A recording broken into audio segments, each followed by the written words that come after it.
안녕하세요. 백다마TV의 백송호입니다. 오늘은 이 ISA 계좌 이야기를 좀 해볼까 하는데, ISA 계좌에서 사실 요즘은 ETF 거래를 많이 하거든요. 그래서 오늘은 여러가지 상품이 있지만 그 중에서도 어떤 ETF를 담아야 하는지, 또 어떤 ETF를 담지 말아야 하는지에 대해서 좀 알려드릴까 합니다. 일단 ISA 계좌가 좋은 이유, 많은 분들이 아시겠지만 일단 비과세가 되죠. 200만원 혹은 500만원까지 비과세가 되고요. 요 한도를 좀 올려준다라고 얘기는 나왔었는데 아직 확정되지는 않았어요. 비과세 한도 초과분에 대해서는 저율 분리과세가 됩니다. 그래서 9.9% 단일 세율이 적용이 되고, 그리고 이렇게 분리과세가 되기 때문에 또 좋은 점이 뭐냐면은 이게 금융소득 종합과세에 잡히지 않는다라는 거예요. 그래서 원래는 이자소득, 배당소득 이런 것들이 2천만 원이 초과될 경우에는 이 금융소득 종합과세자가 되기 때문에 여러모로 불편하거든요. 근데 ISA 계좌에서는 사실 비과세 한도는 조금 작지만 어쨌든 이 저율 분리과세가 한도 없이 되기 때문에 사실 굉장히 필수적인 금융상품이죠. 마지막은 이 손익통산에 대한 부분입니다. ISA 계좌 외에서는 아직까지도 이제 이 손익통산이 안 되는데, 이 손익통산이 뭐냐면은 내가 A에서 수익이 100만원 났다. 그럼 여기에 대해서 세금이 발생이 되죠. 그리고 B에서 손실이 마이너스 100이다. 그러면 여기에서는 세금이 없습니다. 그런데 이렇게 만약에 수익이 났을 경우에 지금 현재 세법적으로는 여기에 대해서 세금을 부과가 되고 여기에 대해서는 세금 부과가 안 되지만, 사실 투자자 입장에서 보면은 플러스 100과 마이너스 100 합치면 어떻게 돼요? 0이잖아요. 수익 본 게 없어. 근데 이미 여기서 세금을 냈기 때문에 수익 안 본 것도 억울한데 세금까지 내야 되는 상황이죠. 근데 ISA 계좌에서 투자를 하게 되면은 이 A와 B 자산의 수익과 손실을 합산합니다. 그럼 합산하면 이게 얼마예요? 제로잖아요. 그러면은 세금이 없는 거죠. 그래서 이것을 이제 손익통산이라고 하는데, ISA 계좌에서는 이게 되기 때문에 사실 원래는 진작에 이게 모든 계좌에서 돼야 되는데 정부가 이를 자, 그러면 ISA 계좌에서 담을 수 있는 금융상품 어떤 것들이 있는지 보죠. 안전자산으로는 대표적으로 예적금과 국내 채권, RP 등을 담을 수가 있고요. 그리고 투자자산으로는 국내 상장 주식, 펀드, 국내 상장 ETF, 파생결합증권, ELS, ELD 뭐 이런 것들입니다. 그런데 대부분일지 아닐지 모르겠지만은 일단 저는 ISA 계좌는 증권사 계좌를 추천드리거든요. 증권사 이 중개형 ISA 기준으로는 요 예적금을 편입을 하는 것은 어렵다라는 점은 좀 참고를 해두시고, 대부분은 요 ETF라는 금융상품을 많이 활용을 하고 있습니다. 자, 그리고 여기에 담을 수 있는 이 금융상품들의 기대 수익률과 이 세금의 구조를 아시면은 내가 ISA 계좌에서 어떤 상품을 담아야 될지, 그리고 어떤 상품은 담지 말아야 될지 대략 감이 와요. 자, 첫 번째는 예적금 기대 수익률 3, 4%죠. 근데 세금은 15.4% 다 내야 됩니다. 국내 채권의 기대 수익률도 3, 4% 정도 됩니다. 근데 채권세법은 약간 좀 복잡한데 어쨌든 채권에서 나오는 이자에 대해서는 15.4% 과세, 그리고 자본이득, 채권 가격 변동에 따라서 얻을 수 있게 되는 이 이익에 대해서는 세금이 없습니다. 비과세. 그래서 내가 채권 펀드로 만약에 수익의 100 발생이 됐다 라고 하면은 이 100에 대해서 전부 15.4% 과세가 되는 게 아니고, 이 100 중에서 이자로 얻은 게 80이고 이 자본이득으로 얻은 게 20이라면은 80에 대해서만 세금을 내는 구조예요. 요거 참고하시고, 그리고 파생결합증권 ELS가 대표적인데 기대 수익률은 한 4에서 6% 정도 보면 되겠죠. ELS는 수익에 대해서 전부 배당소득세를 15.4% 내야 됩니다. 국내 상장 주식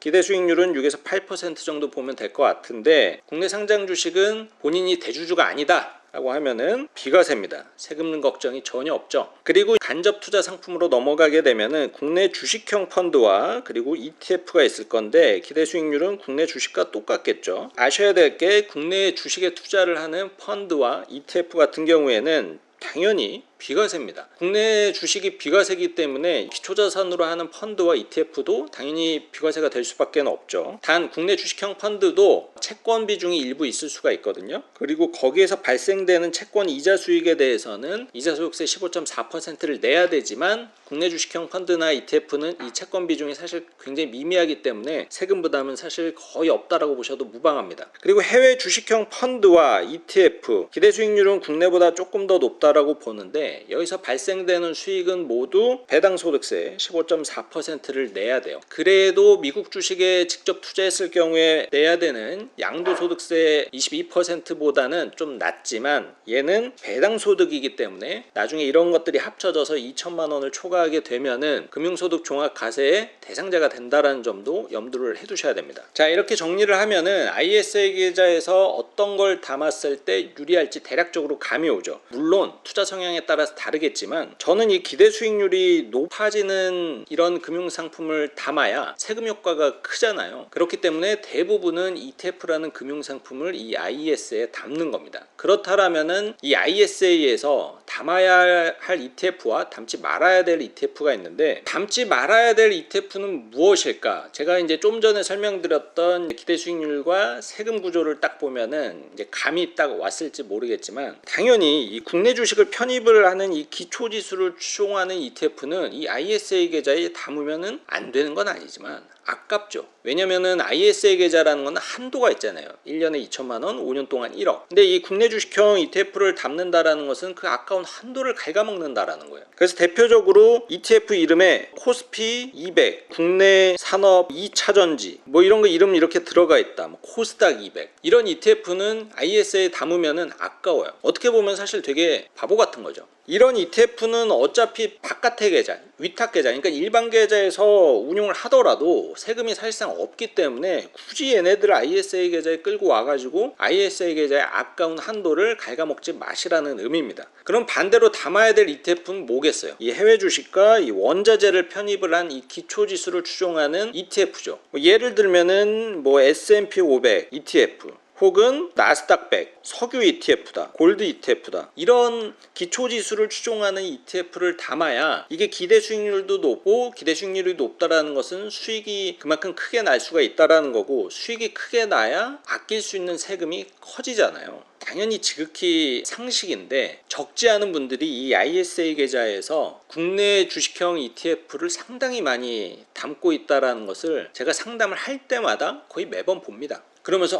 나는 이거를 비과세 때문에 ISA 계좌에서 요 ETF를 담는다, 이렇게들 말씀을 하시거든요. 전혀 그러실 필요가 없습니다. 네, 오늘은 이 ISA 계좌에서 담아야 될 ETF와 담지 말아야 될 ETF에 대해서 좀 설명을 드렸습니다. 물론 ISA 계좌에서 꼭 ETF만 거래를 해야 되는 것은 아니죠. 뭐 펀드를 거래를 하셔도 되고, 예적금 하셔도 되고, ELS 하셔도 됩니다. 모두가 ETF를 하실 필요는 없어요. 적어도 나랑 이 투자 성향이 맞는 금융상품을 선택을 하는 게 일단 더 중요하기 때문에, 아무리 기대 수익률이 높다라고 해서 무조건 해외 ETF를 담는 게 옳다, 그런 말은 아닙니다. 왜냐면은 내 투자 성향이 그 정도까지 개방적이지 않으면은 중간에 이 변동성 때문에 굉장히 스트레스를 많이 받으실 거고, 그 스트레스를 또 받다 보면은 투자 실패로 이어지는 경우가 많죠. 그렇게 되면은 뭐 아무리 비과세 혜택을 준다 하더라도 손실을 보면은 아무 소용 없는 거기 때문에, 중요한 거는 ISA 계좌에서 수익을 내는 게 중요하고, 수익을 내기 위해서는 내 투자 성향에 맞는 금융상품을 선택을 하는 게 영순위. 근데 내가 굉장히 공격적인 성향을 갖고 있다라고 하면은 굳이 국내 주식형 자산 편입할 필요가 전혀 없습니다. 무조건 해외 주식이나 원자재 이런 것들을 추종하는 ETF를 담는 게 유리하다라는 것을 좀 설명드렸고요. 오늘 내용 도움되시길 바라며 좋아요와 구독 눌러주세요.